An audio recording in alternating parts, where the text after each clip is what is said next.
जय श्री महाकाल। कई बार मुझसे कई लोगों ने मैसेज किया है कि कसाई वीर के बारे में आप बताइए जो एक शिष्य को दिए हैं। तो कई बार मैं सोच रहा था कि ना ना बताऊं आप लोगों को, पर कई बार यही पूछे कि हमें उसके बारे में बताइए। तो मैं आप लोगों को बता दूं कि ये जो मेरे शिष्य थे वो राजकुमार करके हैं, जो इलाहाबाद साइड के थे। और जो शक्ति होती है वो कसाई थानी शक्ति होती है और प्रबल ये तामसिक शक्ति होती है। कसाई शक्ति के बारे में आप लोग बड़ा कम ही सुने होंगे। कसाई वीर ये बहुत ही, कसाई से कोई मना नहीं सकता है। एक प्रकार से अगर साधक सक्षम हो तो कोई भी मसान किसी भी कैटेगरी का हो आप रोक सकते हो, पर ये कसाई लोग मौका नहीं देते हैं। आप छोटे से छोटे बच्चों पे भेज दो, बड़े से बड़े लोगों पे भेज दो, ओझाओं पे भेज दो, तांत्रिकों पे भेज दो, ये ओझाओं को मारने लगते हैं, गुनिया लोगों को पीटने लगते हैं। जिसके शरीर पे चढ़ जाए ना तो आप कपूर वपूर जलाओ तो आपको ही पीटने लग जाएंगे। कई जगह पे आप लोगों ने सुन भी रखा होगा कि भाई वहाँ ओझा ने, वो भूत ने ओझाओं को मार दिया, उसको शरीर पे, लेकिन शरीर पे चढ़े रहते हैं, प्रत्यक्ष नहीं। और फिर ये जो व्यक्ति से रोकने के या पकड़ने के या कुछ ऐसे प्रयास करता है ना, उसकी फिर ये खून की उल्टी, फिर पीछे के रास्ते से, फिर सभी जगह से खून खून ही जाने लगता है। कसाई ये करता है क्योंकि ये बड़ी, ये जल्दी मानता ही नहीं है शक्तियाँ। और ये किसी के बारे में अगर कुछ बताता है या कहीं की जानकारी तो बिल्कुल एक्यूरेट, बिल्कुल एकदम बता देता है। कई लोगों ने इनकी पूजाएं की, बताएं, लेकिन लात खाने के डर से फिर बताना बंद कर दिए। क्यों? कि देखो ये क्या होता है ना कि आप ग्रामीण इलाकों में रहो तो किसी का नाम बता दोगे तो जिसका बता दिए उसके लिए तो भगवान हो गए, पर जिसका नाम बता दिए वो तो आपको ढूंढेगा। जिसकी चोरी गई थी वो उसका मिल गया, उसके लिए तो भगवान हो गए, वो तो वाह वाह करेगा। पर जिसका नाम पता है वो तो ऐसे लोगों से डर से फिर नहीं बताते हैं कि भैया बचे रहो, नहीं तो फिर पता लगा कि ये तो जिंदा भूत है, वो तो मरा हुआ है, ये तो स्वयं ही जिंदा प्रेत है ये। तो वो व्यक्ति को, राजकुमार को, नवरात्र में इससे पहले उसे पिशाचनी मिली थी। दरअसल वो बहुत ही शक्तिशाली थी। उसी में बैठाने के लिए दो नदी आपस में मिलती हैं, तो दोनों नदी को मैंने क्रॉस कर दिया, क्योंकि उस समय मैंने कई लोगों को बिठाया था। तो जगह कम होने के कारण, बिल्कुल नज़दीक होने के कारण ये हुआ कि बिल्कुल थोड़ा सा नज़दीक होने के कारण आपस में तो वैसे भी भय नहीं लगता है, तो शक्तियाँ भी परीक्षण ना नहीं ले पाती, अपने हिसाब से आ नहीं पाती हैं, क्योंकि मन में ये रहता है कि हाँ चलो कोई तो है। तो उसको मैं थोड़ा दूर बैठा दिया। दूर बिठाने के बाद एक ही दिन इन बैठाया था, नदी उतर के। शायद उस समय पानी था कि नहीं था मेरे को भी याद नहीं है, क्योंकि 2-3 साल हो गया जब नवरात्र। तो वहाँ मैं गया, उसको बिठा दिया सब चीज़ें करके। तो आगे से काफ़ी एक घना सा खाई था, उसके आगे नदी थी। तो मुझे एक भय भी था कि भैया ये नए लोग हैं, कहीं बहुत हाथ देना पीछे से करे तो स्वयं ही कूद जाए, किसी को फेंकने की भी जरूरत नहीं, स्वयं ही उड़ के कूद जाएंगे उसमें। फिर भी ये हुआ कि नहीं, बैठा दिए तो फिर बैठा दिए। फिर मैंने मंत्र कुछ पढ़े, पढ़ने के बाद सुरक्षा लगाए। सुरक्षा लगाने के बाद मैं वहाँ से चला आया। तो वहाँ से काफ़ी दूर पड़ जाता था। फिर इधर आने के बाद से देखने के बाद, उठाने के बाद फिर अंत बीत गया, जो पूरी रात जैसे तैसे बीत गई। और बीतने के बाद सुबह उसके बताने लगी, और ये शक्तियाँ उससे मन से कनेक्ट हो गई। किसी के बारे में, मन के बारे में तुम ये सोच रहे हो, तुम वो सोच रहे हो। तो एक दो लोगों ने कहा कि मुझे ये सोच रहा है, ये वो सोच रहा है, मेरे को नहीं। फिर मैंने अपनी शक्तियों को बुलाया, तो उन्होंने बताया कि वहाँ जहाँ ये बैठा था उसके पीछे एक पीपल का पेड़ है, और उसी पेड़ में इसका स्थान है। ये बड़ी प्रबल शक्ति है, पर ये जल्दी काबू में नहीं आएगी। और मैं सोचा ये क्यों आ गई, मैंने इसकी तो साधना मैं करा नहीं रहा हूँ, वो तो माता काली की जब थी, ये क्यों आ गई है, इसमें जरूर इसका कोई ना कोई मनसा होगा। ये मैंने कुछ उससे पूछे तो उसने सब सही सही बता दिए, मतलब लोगों की मन की बातें लोगों की बताने लगा। तो मुझे लगा कि ये तो भैया ये ऐसे होगा कि इसको पहले देखा जाए कि इसका भला करेगी, मानेगी या नहीं मानेगी। नहीं तो ये फिर बाद में क्या करेगी, पिशाचनी जितना बोलेगी इतना ये सूंघेगा। कहा तो नहीं, जितना एक पिछवाड़े से गैस छोड़ेगी इतना ये सूंघेगा। बाद में वो पूरी तरीके से अपने कब्जे में लेके, और फिर एक दिन क्या करेगी कि मेरे विरुद्ध कुछ बोल दे कि ये भटक जाएगा, बोले कि नहीं गुरुजी अब हम जा रहे हैं, अब इतनी शक्ति हो गई, तो ये फिर पिशाचनियाँ, ये शक्तियाँ क्या करती हैं ना कि जो साधक सक्षम होता है रोकने के लिए, वहां से ये दूर कर देती हैं और फिर अपने मनमाना उस पर कब्जा कर लेती हैं। फिर तो वो जब चाहे तुम्हें मार दे या और सामूहिक लोगों को एकत्रित कर लेंगी अपने कुछ करामात दिखा के, ताकि सामूहिक लोगों का वो ऊर्जाओं को क्षय कर सके। मैं इन चीज़ों को मेरे गुरुदेव बड़ी भली भांति विस्तार रूप से बताए थे कि मैं ऐसे यूं ही इनकी बातों में नहीं आ जाता, क्योंकि मैं बहुत ही कोई शक्तियाँ आते थे बहुत उससे पूछता हूँ, क्या बहुत चीज़ें तरीके तरीके से जो मुझे समझ में आते मैं उस तरीके से पूछता हूँ। उसी तरीके से मसान भी हुआ था, तो इससे मैंने कई तरीके से पूछा, ये हुआ चलो अच्छा शक्ति तो ठीक है, चल तो ठीक रही है। फिर मैंने कहा कि तुम जाओ, तो वो आश्रम के पीछे खड़ी रही, क्योंकि देख विद्या से वो दिख जाती है, अन्य ऐसे ऐसे नहीं दिख सकते हो, पर देख विद्या से वो दिख जाती है। और मुझे दिख रहे थे और उसको दिख रहा था जिसे के साथ वो मिली थी। फिर मैंने बोला अरे बड़ी अजीब है, जब मेरी ये बात नहीं मान रही है गुरु की, तो ये इसकी क्या मानेगी? ये तो स्वयं ही शाम को ही इसका गर्दन चट करके अपने साथ लेके जाएगी, इसको प्रेत बना के अपना गुलाम बना लेगी। मैंने बोला जाओ, मतलब क्रोध से कहा, वो भी हुंकार भरने लगी बिल्कुल जैसे से क्रोध में भिड़ने के लिए तैयार हो। अरे यार ये तो कैसी है, इसे जाना चाहिए। फिर ये गई नहीं। फिर मैंने उसे कहा कि अच्छा ठीक है जा तू अच्छा नहा के आ। उसको मैंने नदी में भेजा, नहा के आया और बास मारने लगा। फिर भेजा, ऐसे 3 बार भेजा उसको नहाने के लिए। 3 बार उसके ऐसे चीज मैंने बोला कि नहीं ये इसके लिए भी ठीक नहीं है, इसे अपनी शक्तियां दिखाना अति आवश्यक है, अन्यथा ये तो कब्जे कर लेगी। फिर मैंने उस महायक्षिणी का और देवी शमशान काली का मैंने आह्वान किया। इन सब शक्तियों ने इसे पकड़ लिया, क्योंकि उसे खुद नहीं पता था कि मैं आगे क्या करने वाला हूँ। जान भी जाते कहाँ भागे। मैं चल तेरा स्थान मुझे पता है कहाँ जाएगी, तेरे स्थान पे जाऊंगा और तुझे घसीट के लेके आऊंगा। चल तू भी पिशाचनी है, शक्ति है, तो मैं भी चल देखता हूँ। मेरी बात मनवा के ही दम लूंगा, या तो तुझे राख कर दूंगा या तो मेरी बात मानेगी तो। और उसे कैद कर लिया। कैद करने के बाद 3 दिन कैद करने के बाद फिर देखो किसी भी शक्तियों को, हम इंसान हैं, हम सब, हम लोगों की क्या इन शक्तियों के सामने क्या औकात है, कुछ नहीं है। फिर 3 दिन के बाद मेरे अंदर फिर आत्मग्लानि होने लगी, अरे यार नहीं मैंने गलत कर दिया, क्यों पकड़ लिया। फिर मैंने छोड़ दिया, फिर उसका वहीं डर रहा। तो इसे पकड़ के बिल्कुल उसको शांत करके अब वो सीधा हो गई है। अब वो सीधा हो गई है। अब उसे जब मिलेगी ना, तो बिल्कुल मैं चाहता हूं कि देखो छल कपट नहीं करना चाहिए किसी भी शिष्यों के सामने, छल कपट, क्योंकि अभी और अंत दोनों में बहुत बीच में कुछ भी हो सकता है। शुरुआती और अंत में बड़े फासले होते हैं, बड़े उतार चढ़ाव होते हैं, उसमें कुछ भी हो सकता है। इसलिए कोई भी चीज किसी को दो तो वो बड़ा शुद्ध और सही करके दो, अन्यथा दो ही मत या रोक लो।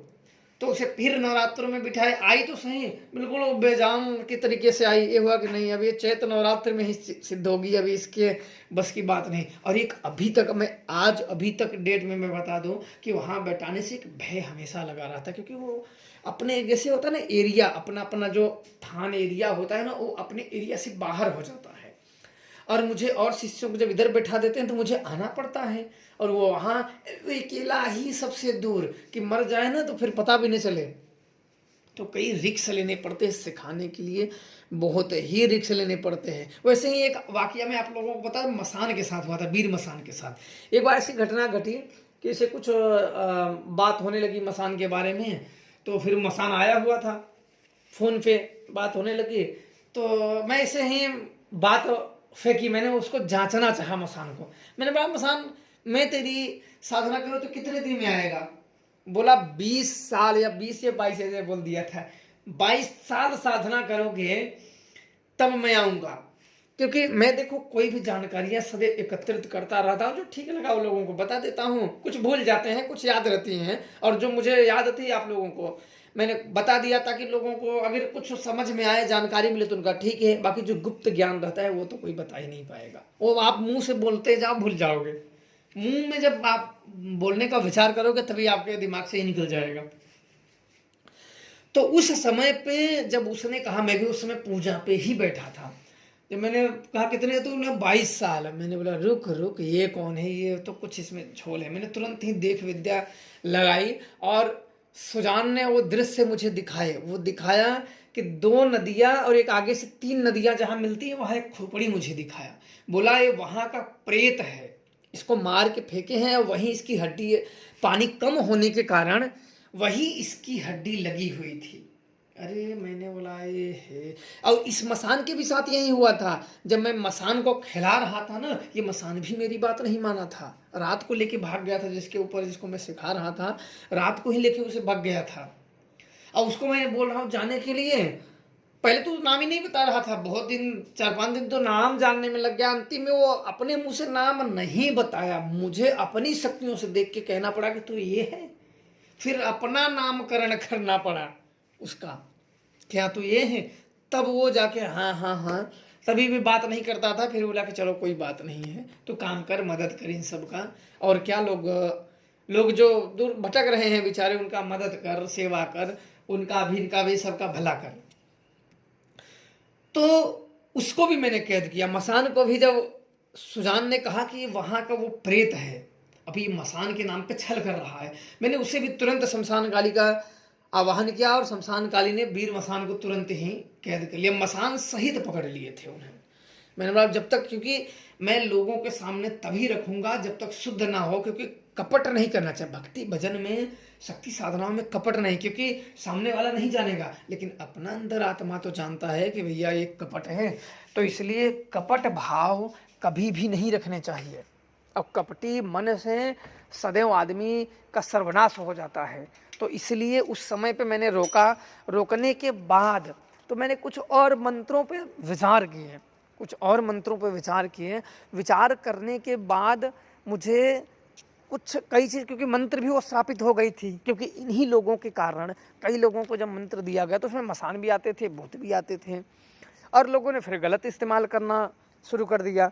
तो उस मसान को ही मसान के मंत्र द्वारा स्थापित कर दिया गया कि जो तुझे कोई, जो विधियाँ उसमें गुप्त रखी गई थी, कि जो इस विधियों के अलावा, मैं अपने चीज़ों से, वो मुझे ही पता है बस, और किसी को नहीं पता है, इसके अलावा जो कोई तुझे सिद्ध करेगा या बुलाएगा तो तू वो जाएगा, मसान जाएगा, वो बिल्कुल जाएगा, अपने तरीके से करेगा, लेकिन अंत में उसका एक ही है कि तुम्हें वो अपने ही साथ लेके जाएगा।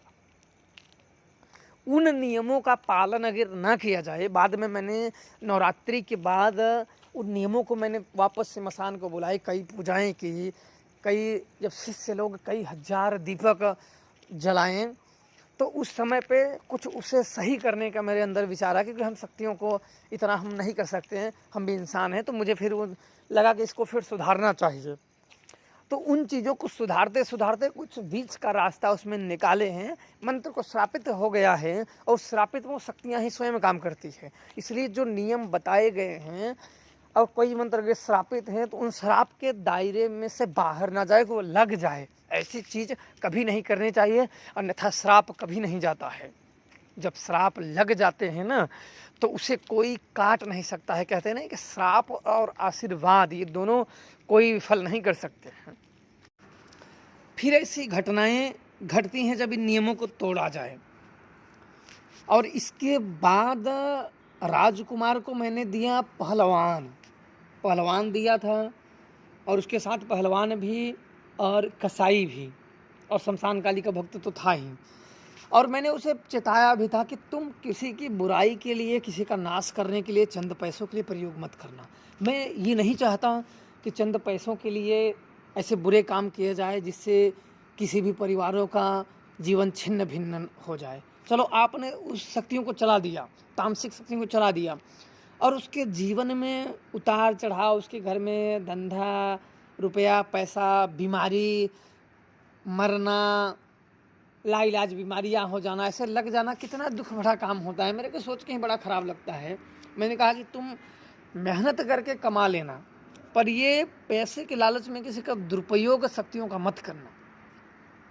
करना है तो ढंग से करना, लोगों की जो भूत प्रेत बाधाएं हैं जो सही करना है। इसका मतलब है, कई तो देखो काम क्या होता है कि जैसे आपके ऊपर किसी ने तंत्र प्रयोग कर दिया, तो आपको तो ठीक कर देगा कोई भी जानकार, फिर वो जो जब ठीक होने के बाद वो क्या सोचेगा कि जिसने मेरे ऊपर किया है उसके ऊपर चलाओ। अगर यह व्यक्ति अगर थोड़े पैसे के लिए अगर चला देता है, तो अब क्या होता है, या पूजा के लिए, या चलो घनिष्ठ संबंध के कारण, किसी भी कारण, हर व्यक्ति पैसे के लिए नहीं चलाता है, तो चला दिया। तो अब ये जो यही काम हुआ कि अग्नि को अग्नि से बुझाना। एक तो उसने संकट दिया था, हम झेल रहे थे, अब हमने क्या किया कि वापस से उसे संकट दे दिया। वही काम हुआ कि अग्नि को अग्नि से बुझाना। तो फिर उसमें और अपने में अंतर क्या रहा? उसने गलत काम किए, फिर वही गलत काम हमने कर दिए, फिर उसके जैसा तो हम भी हो गए। इसलिए मैंने चेता दिया कि तुम बुरे काम नहीं करोगे। लोगों के जैसे हुआ सेवाएं, लोगों के भूत प्रेत तुम बड़े आराम से करो, पर ये किसी के ऊपर शत्रु पर ऐसा नहीं कि तुम कर नहीं सकते हो, पर तुम चलाओगे नहीं। कोई कुछ भी करे, कई काम ऐसे लोगों के आए मेरे से बाद में मिला, नहीं ये शक्तियों को चलाना, क्योंकि जो शक्तियाँ मैंने दी है ये यूं ही ऐसे कोई हंसी मजाक वाली खेल नहीं है। मैंने उस समय देते समय में एक सती देवी हैं, वो बड़ी प्राचीन वो हैं, बिल्कुल नदियों की। तो वहाँ भी हम सब गए, दर्शन किए, पूजा किए। इसके बाद पहलवान के भी हम सब पूजाएं किए, फिर उसको दिए। तो ये शक्तियाँ चली जाती है, पर देखो पूजने वाले, मैंने इसके पहले भी कई लोगों को शक्तियाँ दी, पर देखो अगर मन में उन शक्तियों का, कहते नहीं कि आदर, शक्तियों का आदर अगर ना हो तो वो चली जाती हैं।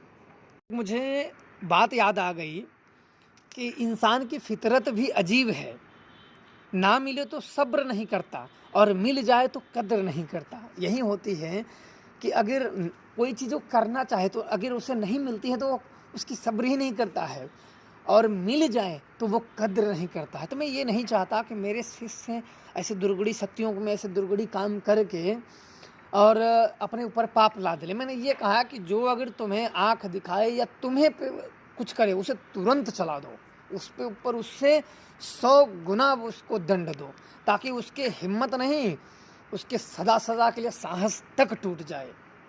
तो इसीलिए मैंने छूट दिया है कि क्योंकि जो व्यक्ति अगर सामने से भिड़ने आ रहा है तो वो भी कुछ सोच समझ के आ रहा है ना, तो उसे दंड देना उचित होता है, मस्त होता है।